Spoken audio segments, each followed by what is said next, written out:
that. And on the other hand, you had all the major Republican candidates playing the anti-Islam card. And that's simply been picked up now by other political candidates now, primarily Republican, but also some Democrats. So Islamophobia runs very deep. But what we want to do is not acknowledge that it exists. So we even say, well, we shouldn't use a term. And the reality of it is it's like any form of racism. We need to call a spade, and address it head on. If we don't, this will simply continue to spread. I wanted to go to the comments of two New York politicians. You just mentioned Professor Esposito, New York Republican gubernatorial candidate Rick Lazio. He was a longtime congressman. He's now running against Andrew Cuomo for the governorship of New York. He vehemently opposes the Cultural Center project. He and many other conservatives have repeatedly questioned the positions taken by one of the project's founders, Imam Faisal Rauf.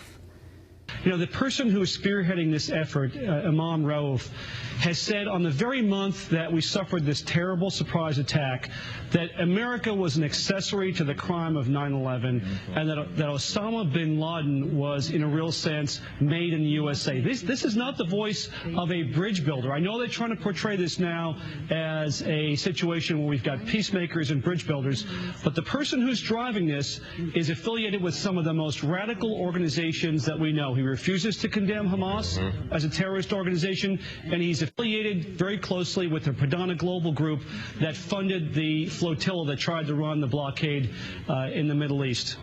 Rabbi Kula, you're saying this isn't true? I mean, some of this just isn't true. I mean, I understand facts don't matter. I get that. I really do understand that. I'm a multicultural, I'm a postmodern person who understands there's multiple narratives. I get it. But that literally is, read the last chapter of his most recent book, Imam Faisal's last chapter. It's about love. It's about a rejection of terrorism. It's a rejection of violence. And it turns out that a piece of the Muslim world is in crisis right now. We know that. And the question is, are we going to lump every single Muslim in the world together? And that's what Rick Lazio is doing, and it's very, very dangerous because it's splitting American Muslims from Americans. That's a very dangerous thing for the country. Congressman Ellison, he was a fellow congressman, Rick Lazio. Well, to me, you know, there's this deep tradition of right-wing populism and scapegoating. He reminds me of Pitchfork Ben Tillman. He reminds me of George Wallace, who swore he would never be out-raced again and said segregation now, segregation tomorrow, segregation forever, as he stood in front of that schoolhouse door. I mean, there is a tradition of pandering politicians, appealing to the worst impulses in the population. I don't know if Rick Lazio believes what he says or not. I do know that he sees an opportunity, and he is seizing that opportunity. It's disgusting and disgraceful. And my question is, how bad do you want to be governor? Are you really willing to throw a whole set of Americans under the bus just so you can be governor? I want to also be clear, Congressman Lazio was not fringe. He ran a very close race against Hillary Clinton for the Senate. They were neck and neck. And see, I think we have to, in a sense, pull back for a second and say there are two strains, both in America, but there are two strains in all human beings. There's a strain in human being that is afraid of the other. There's a strain in the human being that when we get scared and we get insecure, we either, you know, flight. We're either afraid and fight. We either freeze, you know, or we either run away. And so that fear is really real. And then there's this other strain in us as human beings that wants to reach out, that wants to connect, that recognizes that we are in this together. And those two strains, which are in every single person, are now being played out in the larger political and cultural landscape. And we have to be really, those of us who for whatever reasons, are lucky enough to not be afraid, because it's really, there's a certain amount of it that's just luck, how we were raised and who we got to meet. That what we have to do is we have to mitigate the fear, not make the fear worse. Amy? Let me just bring in Talat Hamdani. You leave here and you're going to go to a news conference outside. It's a meeting to, right. A meeting. A meeting to how to deal with this issue, and many different organizations who are supporting this cause, fighting for this, rights of all Americans, which now are being violated. Because from my perspective, Muslims are as equal members, citizens as of any other faith in this country. They died on 9/11. They were the first responders. They also died after helping. Their children are on the front lines. So when it comes to... When you say on the front lines, where?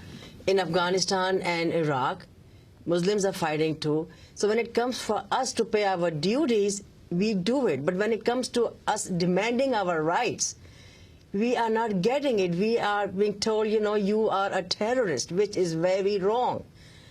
What is mine is mine. I'm doing my duty and I want my rights. And this stoking the fear that, you know, all these politicians are jumping in on the bandwagon and trying to make it exploit the tragedy of all those 3,000 people killed for their own political expediency. It's disgraceful. I wanted to ask Congressman Ellison, the reports from Gainesville, Florida, Florida church with "Islam is of the devil" signs in its front lawn plans to host an international Burn a Quran Day on the 9th anniversary of the September 11th attacks.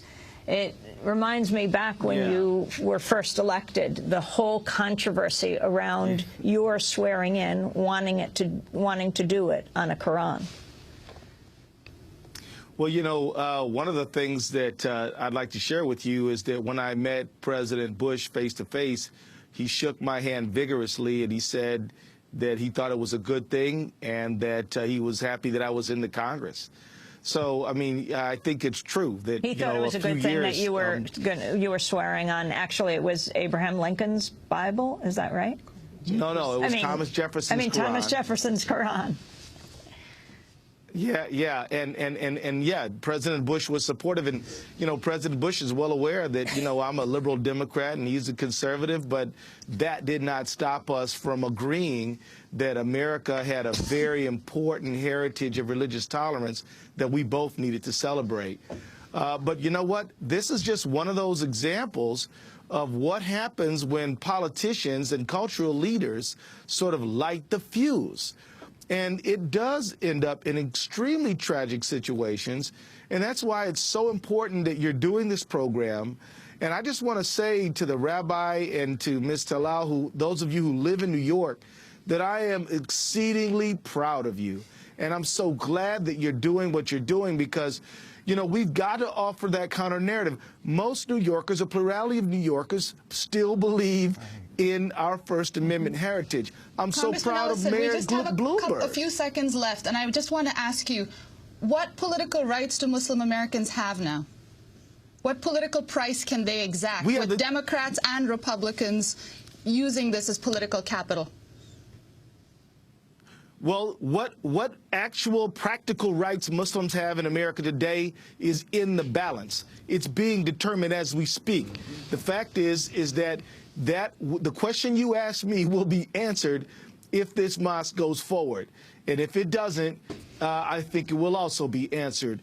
And so the fact is it's time to get busy, to reach out in love, to reach out in brother and sisterhood, and to make sure that all Americans can claim the promises of the First Amendment. I want to thank you all for being with us, and this is certainly a conversation that will continue. Congressman Keith Ellison joining us from Minneapolis, first Muslim congressman to be elected to Congress, Professor Esposito from Georgetown University, Rabbi Irwin Kula, who is president of National Jewish Center for Learning and Leadership, and Talat Hamdani, who lost her son at 9/11. I'm Amy Goodman with Anjali Kamat. Thanks for joining us. Thank you.